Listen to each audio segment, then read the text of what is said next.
ये जो इलाका है मतलब इस कॉलोनी का नाम लोग बोलते हैं हरिजन कॉलोनी है। हाँ, पहले से हरिजन कॉलोनी था। लोग ये भी बोलते हैं कि आप हरिजन कॉलोनी मतलब आप अपनी कॉलोनी का नाम नहीं बदल पाए आप देश में। हमारी कॉलोनी का नाम अब शायद आज़ाद कॉलोनी है, क्योंकि पहले एक गांव था और कॉलोनियाँ सिर्फ पहचान के लिए थी। क्योंकि मैं जब तक लोगों को जानकारी नहीं थी तो हमारे ही समाज के जो सीनियर लोग हैं वो अपने आप को हरिजन कहने में गर्व महसूस करते थे। उनको लगता था चमार कहेंगे या अपनी जाति बताएंगे, वाल्मीकि कहेंगे तो उनको जो है ऐसा ना हो कि दूसरी कास्ट के लोग उनको अपमानित करें या उस नज़रिए से देखें। तो ये हरिजन के आंचल में वो ढक लेते थे खुद को। उनको लगता था इससे अपमान नहीं होगा। तो यहाँ बेसिकली ना इस आबादी को समझना पड़ेगा इस बात के साथ। कह तो कोई भी कुछ भी सकता है। वो सदगुरु रविदास जी का मंदिर है वहाँ, वो सामने। हाँ, ये सामने।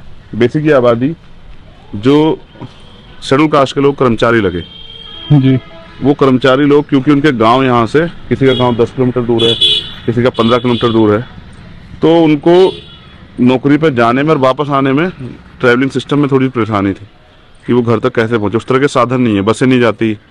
पहले घोड़े तांगे जाते थे, घोड़ा बुगी समझते हो? हाँ जी, हाँ जी, बिल्कुल। घोड़ा बुगी जाती थी। अच्छा, वो भी उनकी भी एक लिमिट थी कि 5 बजे के बाद नहीं जाती थी। चोरी चकारी का बहुत डर रहता था, इसलिए वो लोग वहां से आके यहाँ बस गए। क्योंकि यहाँ रोडवेज बस स्टैंड है, यहाँ से जाने आने में यातायात के साधनों में आसानी थी। अच्छा। तो ये जो बस्ती है ये सारी शेड्यूल कास्ट के लोग की बसी थी सबसे पहले। अच्छा। यहाँ बड़े पैमाने पे सिर्फ दलित समाज के लोग थे, फिर धीरे धीरे दूसरे लोग भी बसने स्टार्ट हुए। अब क्या हुआ कि जो लोग यहाँ से और डेवलप हो गए, वो लोग यहाँ से, कुछ लोग सहारनपुर चले गए, कुछ देहरादून चले गए, कुछ रुड़की चले गए, वो भी यहाँ अब बहुत कम घर रह गए। मतलब बहुजनों के भी बहुत कम घर। हाँ, हमारे लोग नाम वाम पे खूब ध्यान देते हैं, काम पे नहीं ध्यान देते कि हमारा काम कैसे आगे बढ़े। नामों की लड़ाई लड़ रहे हैं ना। बाबा साहब अम्बेडकर ने कहा मुझे पूजने की नहीं पढ़ने की जरूरत है, मैं मंदिर में नहीं मैं किताबों में हूँ। लेकिन हमने क्या किया, बहुत बड़ी बड़ी उनकी जो है मूर्तियाँ लगाई, ठीक है, उन मूर्तियों पे फूल चढ़ाते हैं, बाबा साहब के विचारों पे नहीं चलते हैं। तो हमारे लोगों को चाहिए कि हमारी तरक्की कैसे हो।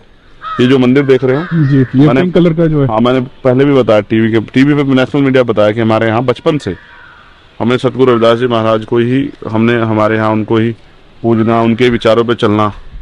और उनका एक बड़ा जब हिस्ट्री आप पढ़ोगे, उनके विचार पढ़ोगे, तो वो अंधविश्वास पाखंडवाद के खिलाफ उन्होंने क्रांतिकारी वो किया है, उद्घोष किया है, समाज को जगाने का काम किया।